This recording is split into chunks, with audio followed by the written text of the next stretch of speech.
आज की ये video one of the best video होने वाले हैं हमारे कोर्स की, क्योंकि आज हम बात करने वाले हैं ब्रेकआउट या ब्रेकडाउन की। हो सकता है आप ब्रेकआउट या ब्रेकडाउन पे ट्रेडिंग करते हो, चाहे वो स्टॉक मार्केट में हो या क्रिप्टो मार्केट में हो, लेकिन आप ब्रेकडाउन या ब्रेकआउट पे ट्रेड लेते हो, आपके स्टॉप लॉस हिट हो जाते हैं। तो ये वीडियो जो नए लोग हैं उनके लिए तो one of the best video होने ही वाली है।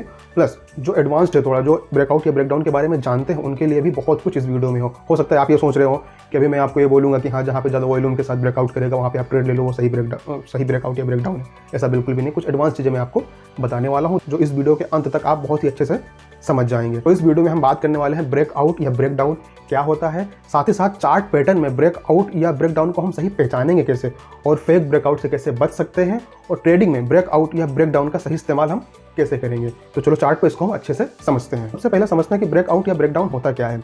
एक्चुअली एक जोन, जैसे कि मैंने यहाँ पे एक ये रेजिस्टेंस ड्रा कर दिया है और ये सपोर्ट ड्रा कर दिया है। अभी आप क्या देख रहे हैं, इसी के बीच में प्राइस घूम रहा है। मान लो ऊपर का जो प्राइस है 182 है, नीचे का 179 है। हुआ क्या है, स्टॉक ऊपर से नीचे आया, बेचने वाले लोग ज़्यादा हावी थे और स्टॉक को ज़्यादा नीचे ले आए और यहाँ पे इसने सपोर्ट ले लिया। कितने पर सपोर्ट लिया, 179 पे, ठीक है। ऊपर रेजिस्टेंस पे क्या है, यहाँ पे सेल करने वाले लोग ज़्यादा हैं और नीचे क्या है, यहाँ पे बाइंग करने वाले लोग हैं, ठीक है।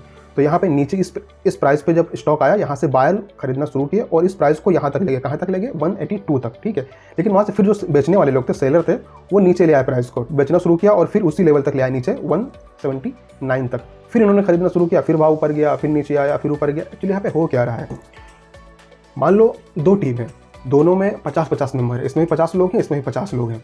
अब यहाँ पे क्या हुआ है, यहाँ पे भी सेलर मान लो 50, एग्जाम्पल के लिए बता रहा हूँ, ठीक है, सेलर भी 50 है और बायर भी 50 है। तो ऊपर से नीचे आया तो इन लोगों ने खरीदना शुरू किया, भाव को थोड़ा सा ऊपर ले गए, लेकिन सेलर फिर से बेचना शुरू किया और भाव नीचे आ गया।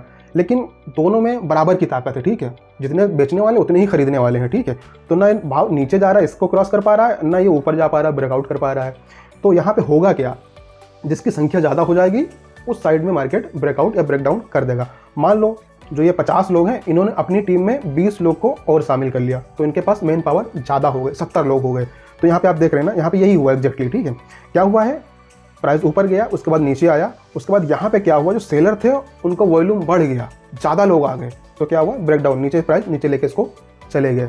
इसी के अपोजिट अगर हम बात करें, मान लो यहाँ पे अगर ब्रेकडाउन या ना करता, ब्रेकआउट करता, तो क्या होता, यहाँ पे 20 लोग इनको माइनस कर दो, यहाँ 20 लोग और ऐड कर दो, ठीक है। तो क्या होता, यहाँ पे इनकी पावर ज़्यादा हो जाती, इनकी जब पावर ज़्यादा हो जाती, जो बायर थे इनकी पावर ज़्यादा होती, तो ये ब्रेकआउट करके इस प्राइस को ऊपर लेके चले जाते। सिंपल सी यही बात है, जिनकी संख्या ज़्यादा होती है वो, अगर बायर की संख्या ज़्यादा है तो ब्रेकआउट हो जाएगा, अगर सेलर की संख्या ज़्यादा है तो ब्रेक डाउन करके नीचे उस चीज़ को लेके चले जाएंगे, प्राइस को नीचे लेके चले जाएंगे, ठीक है। बहुत ही सिंपल है, ठीक है, कंफ्यूज नहीं होना, बस यही ब्रेकडाउन ब्रेकआउट यही है, बस इसका इस्तेमाल हम डिफरेंट तरीके से करते हैं। जैसे कि नेक्स्ट स्लाइड पे हम देखने वाले हैं, इस स्लाइड पे आप देखो, ऐसा नहीं कि जो सीधी लाइनें हैं उसी के बीच में प्राइस चलेगा तभी हम ब्रेकआउट या ब्रेकडाउन मानेंगे, नहीं, ये ब्रेकडाउन कैसे भी हो सकता है, ठीक है। देखो यहाँ पे हमने क्या किया है, जो इसके हायर हाई बन रहे हैं, यहाँ पे ये इसके हायर हाई बन रहे हैं ना, इस पे मैंने एक रेजिस्टेंस लाइन ड्रा कर दी और नीचे क्या किया है मैंने, जो इसको लोअर हाइज बन रहे हैं, ठीक है, उसको कनेक्ट करके ट्रेंड लाइन ड्रा कर दी। इसके बीच में प्राइस चल रहा है तो ये साइडवेज है, अगर नीचे आ जाएगा प्राइस तो हम इसको ब्रेकडाउन मान लेते हैं, अगर ऊपर चला जाएगा प्राइस तो इसको हम ब्रेकआउट मान लेते हैं, ठीक है। इसको हम ऐसे भी कह सकते हैं,